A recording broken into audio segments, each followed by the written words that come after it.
అదే RTV app వార్తల్ని క్షణాల్లో చదివే అవకాశం ఉంటుంది. ఒక న్యూస్ పేపర్, ఒక టెలివిజన్ ఛానల్ మీ చేతుల్లో ఎప్పుడూ ఉంటాయి. జై తెలంగాణ, జై కేసీఆర్. రైతేడ్చిన రాజ్యం బాగుపడదు, ఎద్దేడ్చిన వ్యవసాయం బాగుపడదని చెప్పి మన తెలంగాణ తొలి ముఖ్యమంత్రి కేసీఆర్ గారు ఉద్యమ సమయంలో చాలాసార్లు చెప్పేది.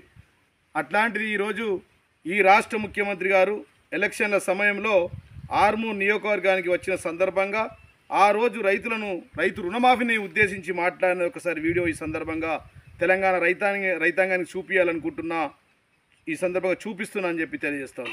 ప్రజలకు, ఆర్మూర్ రైతాంగానికి, నిజామాబాద్ రైతాంగానికి నేను మాట ఇస్తున్నా. ఆర్మూర్ సుద్దులగుట్ట సాక్షిగా 15 ఆగస్టు లోపల 2 లక్షల రూపాయల రుణమాఫీ చేసి తీరుతా. అయితే 2 లక్షల వరకు రుణమాఫీ ప్రతి రైతుకు ఎట్లాంటి షరతులు లేకుండా చేస్తా అని చెప్పి ఎలక్షన్ల సమయంలో చేసిండు.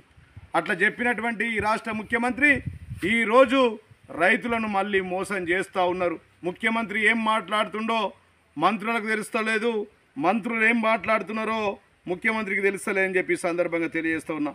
ఈ సందర్భంగా మరి ముఖ్యమంత్రి గారు మాట్లాడిన మాటలు, వారి తర్వాత అసెంబ్లీలో క్యాబినెట్ తీర్మానం తర్వాత మాట్లాడిన మాటలు, తర్వాత ఈరోజు బట్టి విక్రమార్క గారు మాట్లాడుతున్న మాటలు ఈ సందర్భంగా ఈ వీడియో ద్వారా రైతాంగానికి, రాష్ట్ర రైతాంగానికి చూపించదలుచుకున్నాం. రైతుకు నిజమైన మేలు జరగాలనే ఉద్దేశంతో మా ప్రభుత్వం ఒకేసారిగా 31,000 కోట్ల రుణమాఫీ చేయాలని సంకల్పించింది. ఈ రుణాలు మాఫీ చేయడానికి దాదాపుగా 31,000 కోట్ల రూపాయలు అవసరం అవుతున్నది. జూలై 18న మొదలు పెడితే ఇవాళ 15 ఆగస్టు, సరిగ్గా 27 రోజుల్లో 18,000 కోట్ల రూపాయలు రైతుల ఖాతాలోకి బదిలీ చేసిన ప్రభుత్వం పార్టీ ఏదైనా ఉందంటే ఈ దేశంలో అది కాంగ్రెస్ పార్టీ. ఇంకా రుణమాఫీ సంపూర్ణంగా కాలేదు. 18,000 కోట్లు అయింది, 13,000 కోట్లు ఉంది. ఇంకా ఈ విధంగా మంత్రులు ఏం మాట్లాడుతున్నారో, సామంతులు ఏం మాట్లాడుతున్నారో ఈ కాంగ్రెస్లో అధికారంలో ఉన్నటువంటి ప్రజలకు తెలియలేకపోతుంది. ఆ రోజు నంబర్లతో గేమ్ ఆడారు, ఈరోజు మరి దేవుళ్ళ మీద ప్రమాణాలు చేశారు.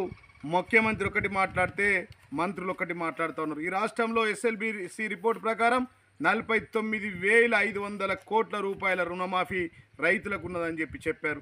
అదేవిధంగా క్యాబినెట్లో తీర్మానం చేసి 31,600 పైచిలకు కోట్ల రూపాయలను ఈ రాష్ట్ర రైతాంగానికి ఏకకాలంలో ఆగస్టు 15వ తారీఖు లోపల ప్రతి ఒక్క రైతుకు అందజేస్తా అని చెప్పి రేవంత్ రెడ్డి గారు దేవుళ్ళ మీద ప్రమాణం చేశారు. హైదరాబాద్ సుచిత్ర సర్కిల్ కి ఒక విశేషం. మీ లలిత జ్యువెలరీ సుచిత్ర సర్కిల్ కి వచ్చేసింది. ఆగస్ట్ 18న బ్రహ్మాండమైన ప్రారంభోత్సవం. Lalitha Jewellery, A Block, Green Park Avenue, Suchitra Road. మీ లలిత జ్యువెలరీలో ధరలు చెక్ చేయండి.